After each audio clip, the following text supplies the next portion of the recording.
வீடியோக்குள்ள போறதுக்கு முன்னாடி சேனலை சப்ஸ்கிரைப் பண்ணுங்க. மறக்காம பக்கத்துல இருக்கிற பெல் பட்டனை பிரஸ் பண்ணுங்க. வாங்க வீடியோக்குள்ள போகலாம்.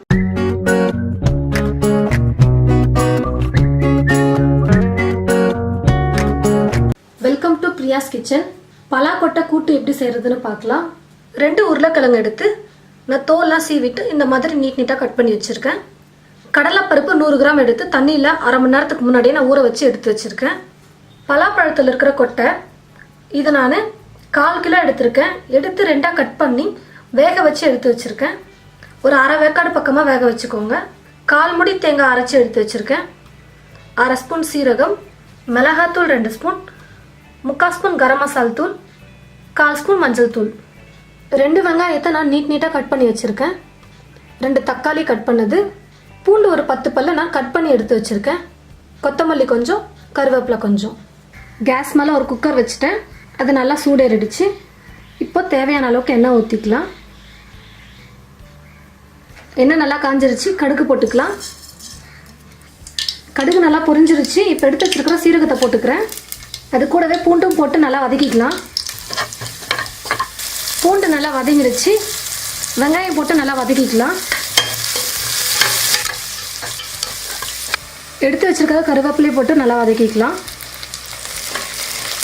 வெங்காயம் நல்லா வதங்கிடுச்சு. இப்போ கட் பண்ணி வச்சிருக்கிற தக்காளியை போட்டு நல்லா வதக்கிக்கலாம். வெங்காயம் தக்காளி நல்லா வதங்கிடுச்சு. கட் பண்ணி வச்சிருக்கிற உருளைக்கிழங்கு போட்டுக்கலாம். நான் கட் பண்ணதுமே தண்ணியில் போட்டதுனால தான் இப்போ வரைக்கும் நல்லா கலர் மாறாமல் நல்லா ஒயிட்டாக சூப்பராக இருக்குது உருளைக்கிழங்கு. தண்ணியில் போடாமல் அப்படியே கட் பண்ணி வச்சிட்டிங்கன்னா உருளைக்கிழங்கு கலர் மாறிடும். இப்போ இது கூட கடலைப்பருப்பு போட்டுக்கலாம். நான் சமைக்கிறதுக்கு முன்னாடியே ஒரு அரை மணி நேரத்துக்கு முன்னாடி கடலைப்பருப்பு ஊற வச்சுட்டேன். பலாப்பழ கொட்டையும் போட்டுக்கலாம். பலாக்கொட்டையை நான் ஒரு அரை வேக்காடு பக்கமாக வேக வச்சு எடுத்து வச்சுருக்கேன். ஒரு 5 நிமிஷம் நல்லா கலக்கி விட்டுக்கலாம். எடுத்து வச்சுருக்கிற மிளகாத்தூள், கரம் மசால் தூள், மஞ்சள் தூள் 3ஐயும் போட்டுக்கலாம். உப்பு தேவையான அளவுக்கு போட்டுக்கலாம். மசாலா எல்லாம் காயில் நல்லா படுற அளவுக்கு நல்லா மிக்ஸ் பண்ணிக்கலாம். நான் எல்லாத்தையும் நல்லா மிக்ஸ் பண்ணிட்டேன். இப்போ எடுத்து வச்சிருக்கிற தேங்காய் விழுது அதில் ஊற்றிக்கலாம். நான் கூட்டு செய்ய போகிறேன். அதனால் தண்ணி ரொம்ப அதிகமாக வைக்க வேண்டாம். தேவையான அளவுக்கு வச்சுக்கலாம்.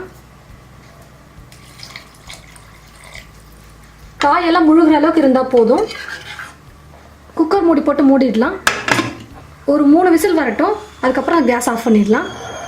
குக்கர் 3 விசில் வந்து வெயிட்லாம் குறைஞ்சிருச்சு. இப்போ கூட்டு எப்படி வந்திருக்குன்னு பார்க்கலாம். நல்லா சூப்பராக வந்திருக்கு கூட்டு.